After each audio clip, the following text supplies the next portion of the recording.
ก้อนกำลังส่วนสนามกองพันใหญ่11เป็นกลุ่มกองหนึ่งได้รับมอบหมายหน้าที่จากกระทรวงป้องกันประเทศก็คือกลุ่มใหญ่เสนาธิการกองทัพเข้าร่วมเดินขบวนส่วนสนามของกำลังป้องกันชาติเพื่อเฉลิมฉลองวันสถาปนาสาธารณรัฐประชาธิปไตยประชาชนลาวครบรอบ50 ปีภายหลังได้รับคำสั่งจากกระทรวงป้องกันประเทศแล้วกรมกองจึงจัดตั้งกำลังสุ่มใส่การหัดแอบสวนสนามอย่างตั้งหน้าและเป็นขบวนฝดฟื้นต่อเนื่องเพื่อรับประกันให้มีความเป็นเอกภาพทางด้านจังหวะบาดก้าวการเคลื่อนเน้งให้มีความเข้มแข็งทางด้านพละกำลังทั้งนี้ก็เพื่อเฮ็ดสำเร็จหน้าที่ที่การจัดตั้งขันถึงมอบหมายให้ภายหลังได้รับคำสั่งของกระทรวงต่างประเทศก็คือกรมใหญ่เสนาธิการกองทัพพวกเขาก็ได้จัดตั้งกำลังเข้าฮัดแอบตามแผนเบื้องต้นพวกเขาได้กะเกียมเฮ็ดการรับผิดชอบจะจัดตั้งเป็นหัวหน่วยการฮัดแอบการเลือกบุคลากรจำนวน155สหายเนาะและผ่านการฮัดแอบพวกเขาได้ฮัดแอบเริ่มตั้งแต่วันที่7 เดือน 7เป็นต้นมาถึงปัจจุบันนี้เนาะระยะนี้แล้วพวกเขาจากนั้นเขาก็ได้สุ่มใส่เข้าศูนย์รวมเนาะแต่ละสหายได้เข้านอนอยู่ศูนย์รวมหมดแล้วก็แต่งกินอยู่บนเดียวกันและการฮัดแอบแต่ละมือนี่เขาก็ฮัดแอบมานี่ถือว่าเบิ่งการทดแอบแต่ละสหายก็ถือว่ามีความพร้อมสามารถให้ทำหน้าที่ได้เนาะและในต่อหน้านี้เขาเชื่อแน่ว่าพวกเขาจะรับประกันให้ได้ตามแผนตามคาดหมายที่กันถึงได้วางให้ทำหน้าที่ในการเฉลิมฉลอง50 ปีครั้งนี้อย่างสุดใจในเบื้องต้นหันพวกเขาถือว่าดำเนิน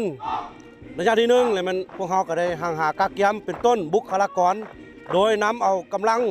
ที่อยู่กองพลใหญ่ฐานราบในกอง11เนาะคัดเลือกบรรดาหุ่นและเอาหนาติงนิกต่างๆเนาะแล้วเอาเข้ามาเนาะและระยะที่2แม่นพวกเขาได้ฝึกซ้อม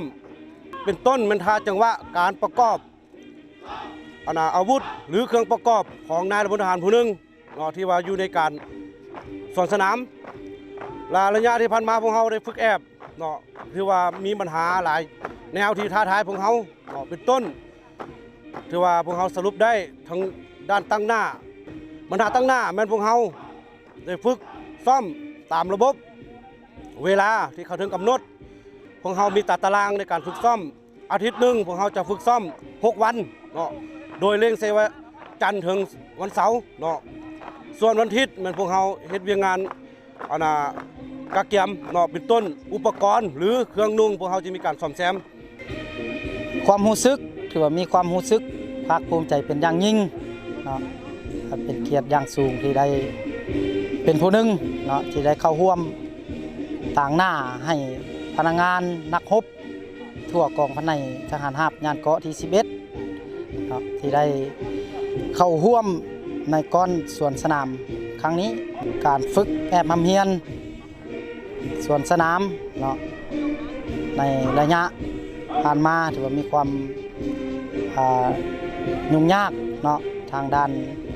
การฝึกแอบทำเฮียนถือว่านานาประการถือว่าถ้าเฮาก็พร้อมด้วยพนักงานเนาะนักรบทั่วกองพลใหญ่11นี่ก็ได้บุกบืนผ่านพาเนาะกับอุปสรรคนานาประการ